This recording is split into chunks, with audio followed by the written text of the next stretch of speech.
Hello and welcome back to my channel, Mend with Mare.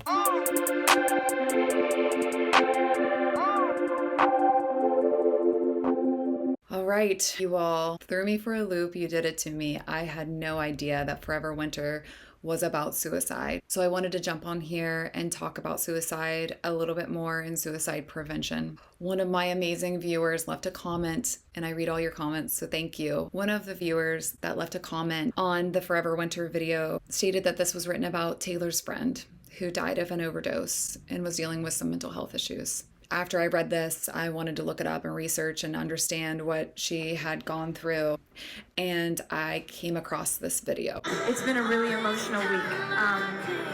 I thankfully, due to a really great record label and a really great publishing company, was allowed to make a record that I've wanted to make, and it took 2 years, and that album came out this week. And the fact that it might mean something to somebody really means a lot to me. And that was a really happy moment this week. And yesterday I sang at the funeral of one of my best friends. And he was 21, and I used to play my songs for him first. So I would like to thank Jeff Lang.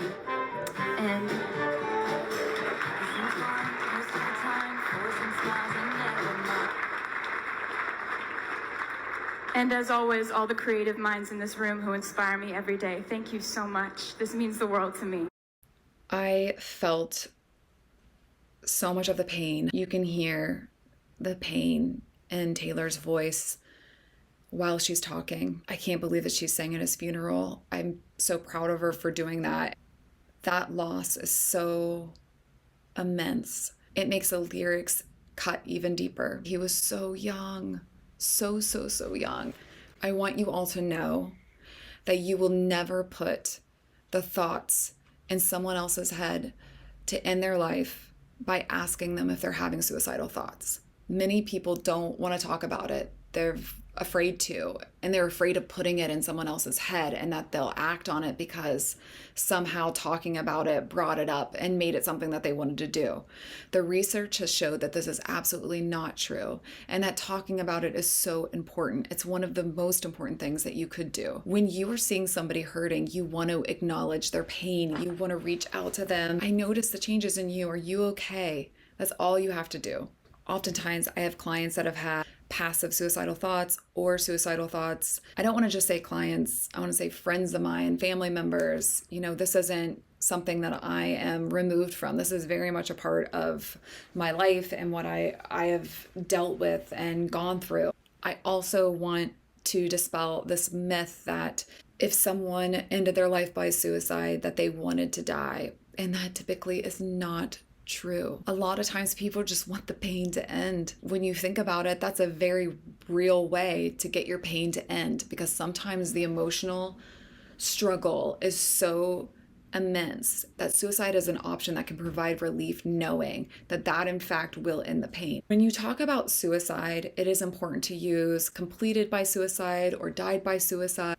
It's no longer in good favor to say committed suicide, because it is putting blame on the person for ending their life, saying they committed something, like they committed a crime, they committed a sin.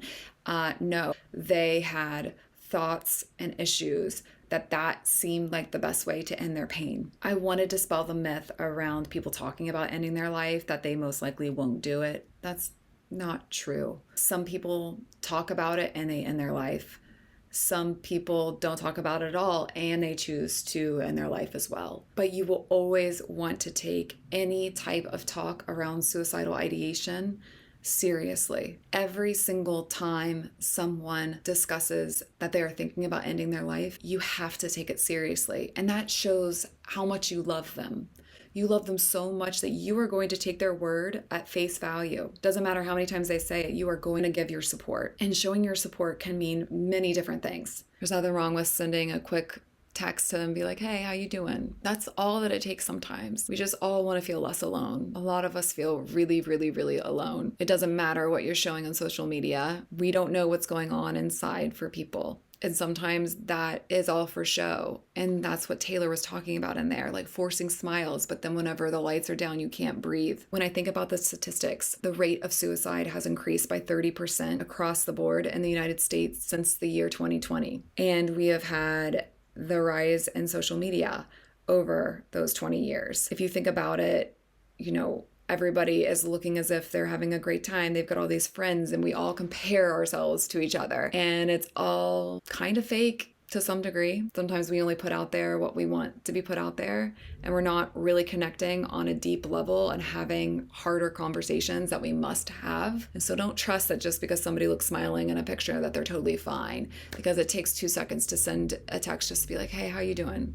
Thinking about you, or letting somebody know that you love them, or that you miss them, or like, hey, do you want to go grab some ice cream? Like something like that, like something very simple. But at the same time, sometimes people never, ever, ever share that they were having suicidal thoughts or that they might act on it. And the research has shown that 90% of people that have active suicidal ideation, when they are asked directly if they have it by a mental health professional, they'll deny it. So it's really hard in my position to always know if someone is telling me the truth, because it's really up to you how much you want to share. But I do know that it's at least my duty to ask. Also, if you are avoiding talking about suicide because you are afraid that that's going to put the idea in someone else's head, it's just not true. You do not give a suicidal person the idea to complete suicide by talking about suicidal thoughts. The opposite is true.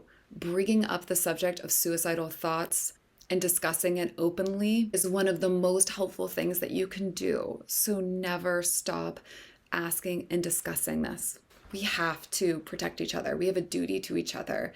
If you are unsure how to handle it, if you yourself are having suicidal thoughts, you can always call the Suicide Prevention Lifeline, which is 1-800-273-TALK, which is 8255. Whenever people express suicidal thoughts or suicidal jokes, you want to always take it seriously. It's also important to note that when people are abusing substances, it increases the rate of suicide. Alcohol or drugs can lower your inhibitions, and you are more likely to be impulsive. People will impulsively act on the suicidal thoughts. They might not reach out to the loved ones that they care about for support.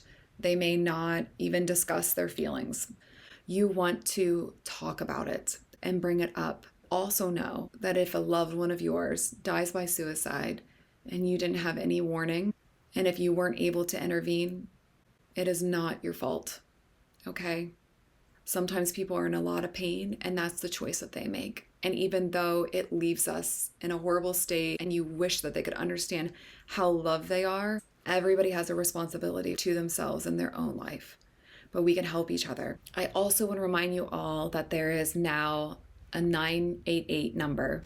Now you can call or text 988. It provides support for those dealing with mental health issues, suicidal thoughts, anything that is crisis related. You can reach out by dialing 988 or texting it. I also encourage you never to hesitate.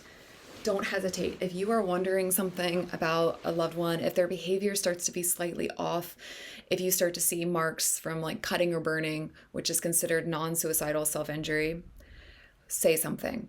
A lot of times people are just wanting their pain to be noticed and to be recognized. And while it can feel really awkward and you might risk someone getting really angry or annoyed with you about asking them about suicidal thoughts, that can be repaired. Anger and irritation can go away. You can repair that. But if someone ends their life, you can't. There's no going back from that.